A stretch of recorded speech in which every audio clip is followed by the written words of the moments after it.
세계 토처 네이처의 굉장히 익숙한 워딩이라 이름을 보고요, 제가 클릭을 안 할 수가 없었는데요. 1저자 이름이 뭐냐면 션 시아 셴 이렇게 읽는 거 맞나요? 그리고 논문의 이름은 Continuous Bose-Einstein Condensation. 요거만 보고 딱 느꼈죠. 야, 요거 잘 만들면 조회수 대박이다. 왜냐? 첫 번째로 우리나라가 라이벌 의식을 불태우고 있는 중국인 1저자, 그리고 두 번째, 보스-아인슈타인 응축 상태가 지속된다는 엄청난 발견. 중국인이 세계 최고의 저널을 발표한 세계가 인정한 엄청난 연구 결과. 자, 본격적으로 제가 시작을 하기 전에 주제가 난이도가 조금 있거든요. 그래서 아예 모르시는 분들을 위한 배경 지식을 제가 전달해 드리는 분도 많고요. 또 그런 분들을 위한 비유도 굉장히 많습니다. 또한 저는 물리 전공자가 아니기 때문에 저는 반도체 전공자거든요. 그렇기 때문에 물리에 대한 학술적인 논의를 할 실력이 되지도 않고요. 그렇기 때문에 일반 대중의 눈높이를 맞췄습니다. 그런 부분은 꼭 인지를 해주시고요. 나는 배경 지식이 다 있기 때문에 연구에 대해서 바로 알고 싶다, 그런 분들은 여기 밑에 요거 여긴가? 아무튼 이쪽에 타임라인 꼭 참고를 해주세요. 먼저 보스-아인슈타인 응축, 제가 일전에 2번이나 소개해드린 적이 있는 하버드대 손영명 연구원님을 이제 인터뷰하면서도 알게 됐지만, 저온으로 온도를 내리는 거는 여러분의 상상 그 이상으로 어렵습니다. 얼마나 어려운지는 지금 띄워드리는 요 영상이랑 요 영상 유튜브에서 봐주시면 되고요. 검색하시면 됩니다. 그리고 여러분이 뭘 상상하든 아무튼 온도를 내리는 게 훨씬 더 어렵다는 것, 그것만 알아주세요. 그런데 온도를 우리의 상상보다 더 낮게 계속 내리다 보면 뭔가 이상한 현상이 발현이 돼요. 세상에는요, 고체, 액체, 기체, 그리고 번개 같은 플라즈마 4개의 상태가 존재를 하거든요. 하지만 하나 더 있어요. 인도의 사티엔드라 보스랑 아인슈타인이 1920년대에 발견한 제5의 상태, 보스-아인슈타인 상태입니다. 보스가 만들어낸 연구를 아인슈타인이 일반화여서 예측하였습니다. 그리고 약 70년 뒤 보스-아인슈타인 응축을 실현하는 데 성공한 볼프강 캐털리 교수는 노벨 물리학상을 받았습니다. 이 사람인데요, 앞에서 말한 손흥민 연구원의 지도 교수시죠. 플라즈마 온도를 엄청나게 높임으로써 양전하랑 전자들을 분리시킨 것이라면요, 보스-아인슈타인 상태는 온도를 극도로 낮게 내림으로써 원자들의 운동량을 잃게 만듭니다. 이로 인해서 원자들은 거의 움직이지 않고 구별 불가능하며 하나의 이런 거대한 덩어리를 이루게 됩니다. 원자들 하나하나는 너무 작아서 볼 수가 없어요. 예민해서 볼 수가 없어요. 우리가 보려고 현미경을 들이밀면 위치랑 속도를 자꾸 바꿔버려요. 하지만 얘네가 움직이지 않고 덩어리가 된다면 보기가 쉽겠죠. 즉 원자들이 움직이지 않고 거대한 상태를 이루게 됨으로써 우리는 극도로 정밀한 측정을 할 수 있게 되는 겁니다. 그러면 이렇게 정밀하게 컨트롤하는 것, 측정하는 것이 왜 중요할까요? 이런 연구를 보면서 많은 분들이 야 이거 어딨어, 이렇게 막 욕하시곤 하는데요. 체감이 될 수 있게 제가 정밀함의 중요성을 잠깐 여러분한테 말씀을 드리고 싶어요. 저는 반도체 전공자니까요, 반도체를 예로 들게요. 제가 함께 협업한 적이 있는 ASML 다들 아시죠? ASML에서는 EUV라는 반도체 장비를 팔아요. 이게 뭐냐면 극자외선을 이용한 레이저 칼 같은 거라고 보시면 되는데요, 저는 이걸 두고 뭐 강연하거나 아니면 다시 한번 홍보하는 이런 책을 쓸 때 제가 만든 피자 칼 비유를 예로 들어요. 이 비유는 ASML에서도 승인해준 거니까 딴지는 조금 사용을 할게요. 피자 한 조각 사이즈가 어떻든 간에 무조건 1,000원인 나라가 있어요. 피자 가게 알바생은 피자 10조각 낼 수 있는 피자 칼이 있어요. 그리고 조각당 1,000원에 팔아요. 10조각을 냈으니까 총 10,000원을 벌게 됩니다. 그런데 미슐랭 스타셰프가 최신형 극자외선 레이저 커터칼을 가져와서 3,000등분 내버립니다. 그리고 한 조각에 1,000원에 팝니다. 누가 돈을 더 많이 벌까요? 말할 것도 없죠. 그런데 이 극자외선을 컨트롤하고 구현하는 정밀함이 너무 어려워서 삼성전자, SK하이닉스, TSMC, 인텔, AMD, 더 나아가 다른 반도체 장비 회사들도 구현을 못해요.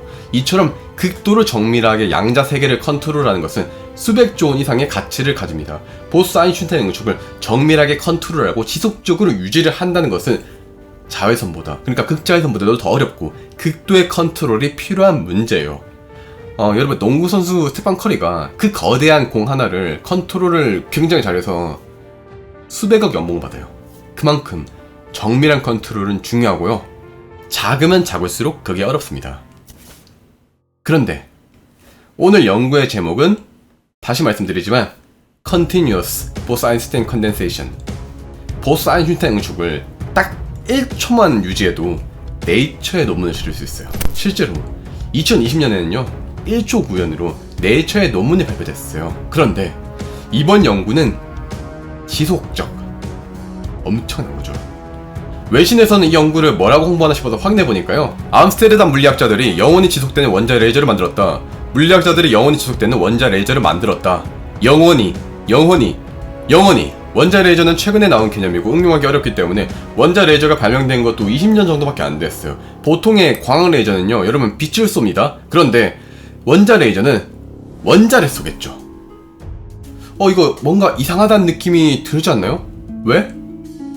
원자 레이저.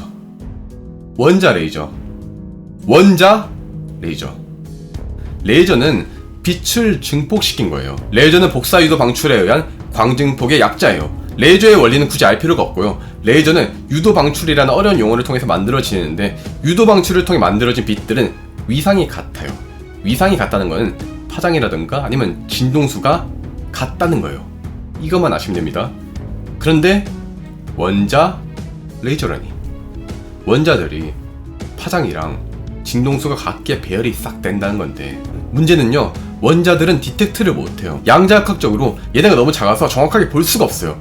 보려고 하면 막 움직여서 본인의 위치를 숨기죠. 또 원자는 파동임과 동시에 입자인걸요. 이 어려운 놈의 위상을 어떻게 배열을 합니까? 자신의 본 모습을 숨기고 있는데 말이죠. 볼 수도 없고 만질 수도 없고 컨트롤할 수도 없이 날뛰는 애들을 똑바로 싹 배열을 해줘야 원자 레이저가 돼요. 얘네를 어떻게 딱 움직이지 못하게 컨트롤할까? 어떻게 못 움직이게 컨트롤할까? 보스 아인슈타인 응축이죠. 보스 아인슈타인 상태가 되면 원자들은 운동량을 거의 잃습니다. 원자들은 거의 움직이지 않고 구별 불가능하며 하나의 거대한 상태를 이루게 되죠. 과학자들은 이거다 싶었어요. 원자 레이저는 광학 레이저보다 파장이 더 작기 때문에 훨씬 더 해상도를 높일 수 있다고 합니다. 그러나 장애물이 있어요.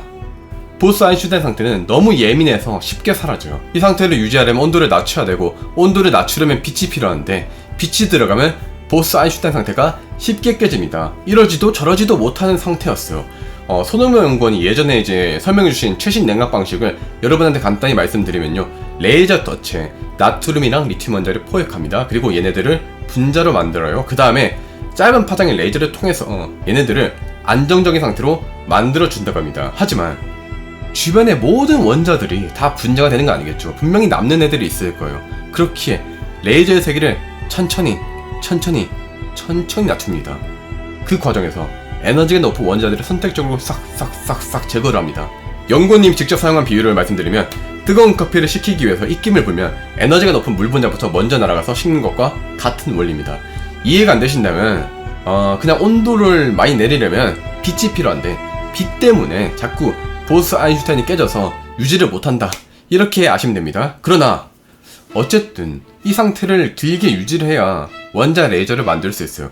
강력한 원자 칼이 딱 몇 초 유지되고 끝이 아니라 지속적으로 비교적 오랜 시간 유지가 되어야 뭐 어디 쓸래야 쓸 수가 있겠죠. 암스테르담의 연구진도 고민을 하다가 문득 든 생각이, 과거의 모든 실험들은 전부 다 요 한 장소에서 진행되었는데 그냥 따로 진행하면 되지 않을까 하는 생각을 했어요. 즉, 입자들의 온도를 죄다 싹 내려놓고 그냥 얘네를 원하는 곳에 통 뿌려주는 거죠. 이게 비유를 굳이 하자면, 혹시 그 도넛 만드는 과정 보신 적 있나요?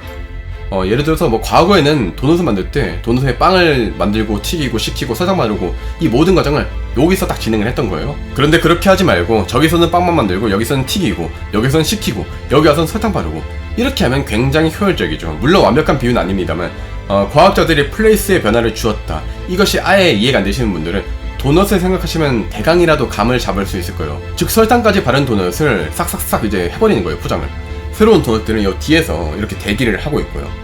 바로 뒤에서 설탕이 발라지고 있어요. 대기를 하고 있는 거죠. 즉, 온도가 내려진 입자들이 이 뒤에서 대기를 하고 있어요.